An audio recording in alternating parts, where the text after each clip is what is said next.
aqui é o Eli Talks e a gente está aqui com Thales Pereira, ele que é piloto de linha aérea de helicóptero desde 1996.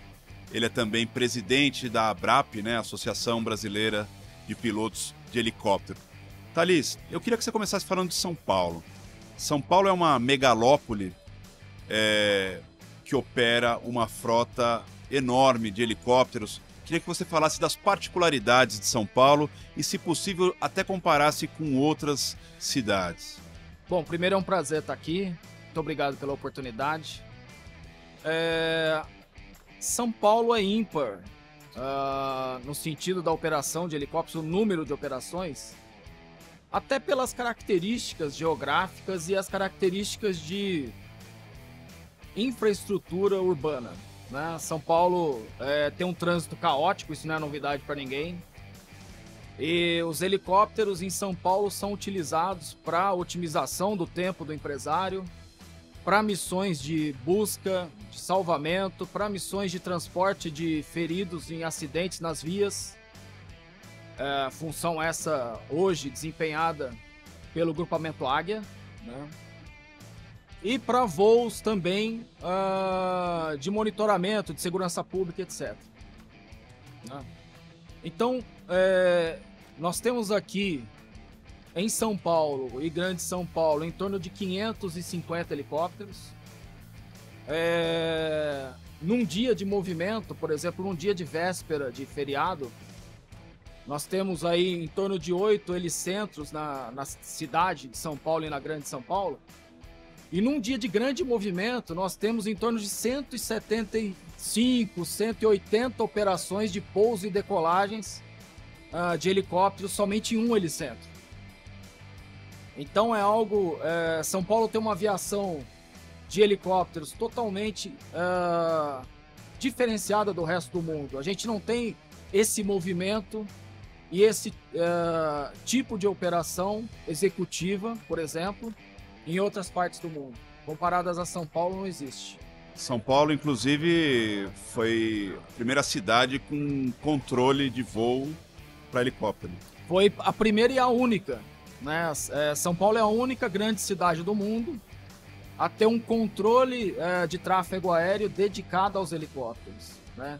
Isso foi um acordo efetuado, capitaneado pela ABRAP, junto às autoridades, né? Na época o antigo SRPV, hoje CRCE, que é o Centro Regional de Controle do Espaço Aéreo Sudeste.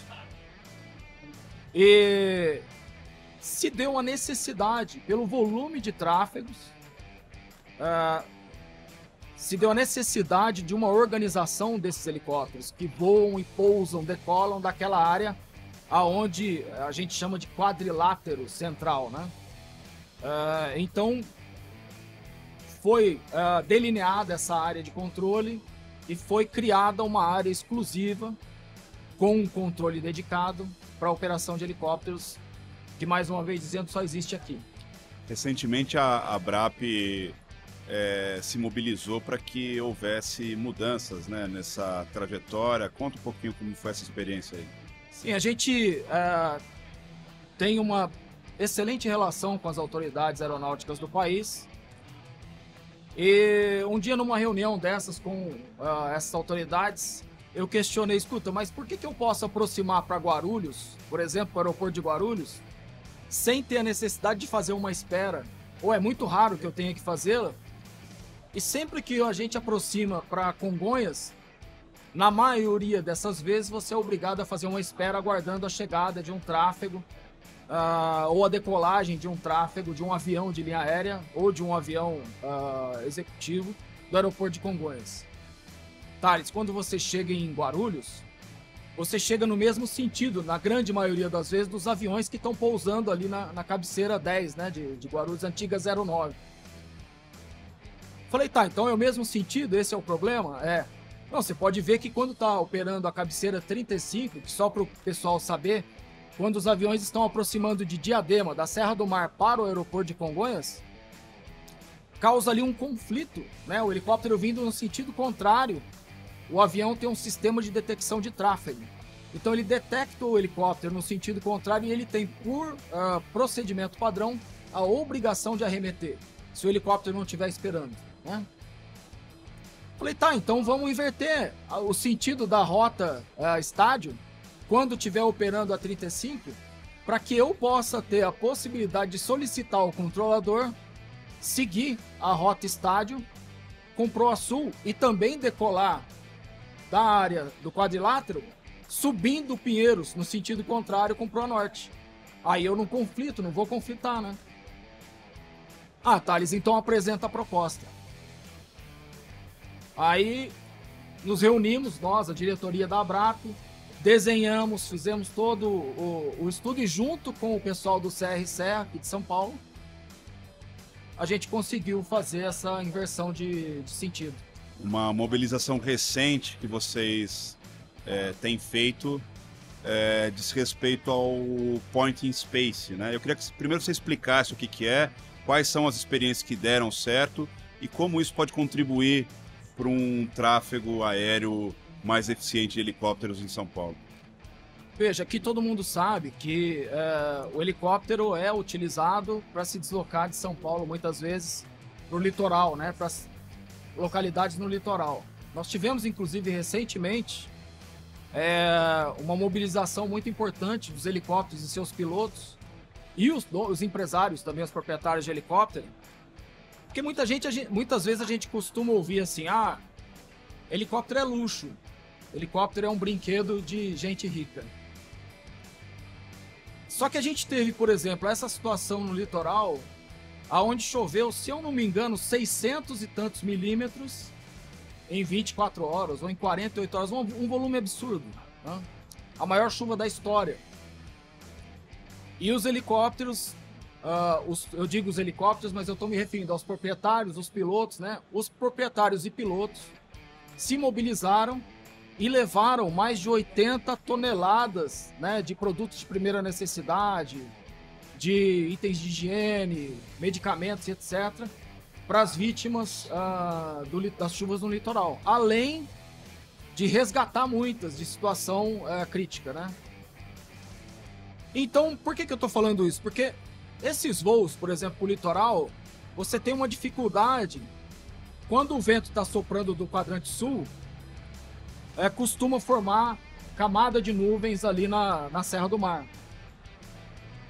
E como que o helicóptero pode ir para o litoral se a serra estiver fechada? Se essa camada for muito extensa e você não tem como descer, né?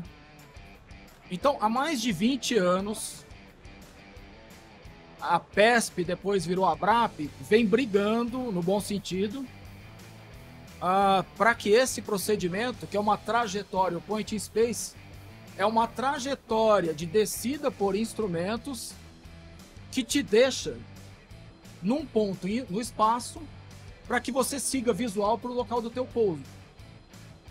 Não é uma aproximação, é só uma descida por instrumentos. Então a gente vem ao longo desses anos em tratativas com as autoridades para certificação desse procedimento. E finalmente, em 2019, num esforço conjunto entre a ABRAP, o SRPV, o antigo SRPV e o DCEA, a gente conseguiu certificar um procedimento Point in Space para o Guarujá e outro para Angra dos Reis, né? Então lá nós temos esses procedimentos para descida. Agora, há necessidade mais que urgente de que nós tenhamos uma modernização da infraestrutura do espaço aéreo, no sentido de prover mais trajetórias e instrumentos que os helicópteros possam voar sem competir com os aviões, por exemplo, voar por instrumentos de forma segura e eficiente, sem que, por exemplo, você decole de uma localidade em São Paulo e você tenha que ir para Congonhas e você vai disputar o espaço com um Boeing 737, com um Airbus 320, e além de atrapalhar, né, porque o helicóptero é uma máquina que não tem uma performance de velocidade tão grande, você ainda congestiona bastante o tráfego aéreo. Então, para a certificação de um procedimento Point in Space, você necessita obrigatoriamente de uma unidade, de uma estação meteorológica automática e autônoma, né, automática, de solo, que possa fornecer dados de teto, visibilidade, pressão atmosférica, temperatura, para que essa aeronave que vem ingressando no procedimento possa ajustar seus equipamentos para descer de forma segura. Então, Thales, por que a gente não instala estações meteorológicas autônomas pelo país inteiro? Pelo custo. O custo de uma unidade dessa é em torno de R$1,5 milhão. Recentemente, a Abrap entrou em contato com uma empresa europeia que está desenvolvendo uma estação meteorológica autônoma com um custo infinitamente menor, em torno de 40 mil euros. Agora a Abrap nós vamos iniciar as tratativas de parceria com essa empresa, no sentido também de levar essa ideia às autoridades, com o objetivo de certificar mais procedimentos de point in space pelo país. E quais seriam esses pontos no espaço onde estariam onde há demanda hoje que requer esse tipo de tecnologia? Nós temos no país uma deficiência de informações confiáveis para as aeronaves de forma geral, mas falando aqui particularmente dos helicópteros, nós temos uma deficiência no sentido de, vou decolar de São Paulo, ou do Rio de Janeiro, ou de Belo Horizonte, qualquer cidade, qualquer grande centro, e vou para uma cidade no interior de qualquer estado. Muitas vezes as informações que nós conseguimos pegar acerca das condições do local e da rota são informações pouco confiáveis. Então é alguém que passou por lá há 1 hora atrás, alguém que mora próximo, uma câmera de rodovia, de uma concessionária de rodovia, por exemplo. Com a instalação de uma estação dessa, nos principais pontos, você perguntou quais. Eu diria litoral. Nós já temos no Guarujá um procedimento point in space. Então, instalar ao longo do litoral Juqueí, a Ilhabela, e aí passa adiante Caraguatatuba e tal. Se você conseguir colocar que sejam 3 estações dessa ao longo desse litoral até o litoral sul do Rio de Janeiro, você consegue ter informações confiáveis de visibilidade, de teto, de ajuste de altímetro, para que a gente também consiga lutar pela homologação, pela certificação de mais procedimentos desses. Falando ainda de infraestrutura, a cidade de São Paulo ela é pródiga em helipontos, em prédios. Há discussões sobre essa questão, mas assim, do ponto de vista do piloto, como é que você encara essa questão? O que você pode falar sobre essa operação no topo de edifícios? E você tem números de São Paulo, assim, porque realmente sobrevoar a cidade, você vê que realmente são muitos helipontos aí nos edifícios. São Paulo e Grande São Paulo tem mais de 300 helipontos certificados, né? É um número bastante expressivo, é um número que impressiona no primeiro momento e que também acho que são únicos falando de forma global. Esses helipontos são, em primeira instância, pontos estratégicos, né, para as forças policiais, para as forças de resgate, né, para que atuem no resgate, no transporte de órgãos, o que for necessário, na cidade de São Paulo e na Grande São Paulo. Um outro tipo de uso é o uso efetuado, o uso feito por empresários que têm seus negócios concentrados, né, em São Paulo. A viabilidade do helicóptero como ferramenta de trabalho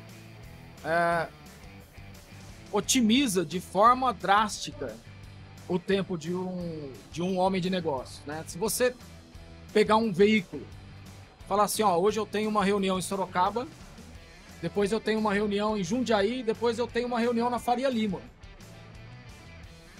Pode se preparar para perder o dia. E provavelmente você não vai conseguir chegar na última, né?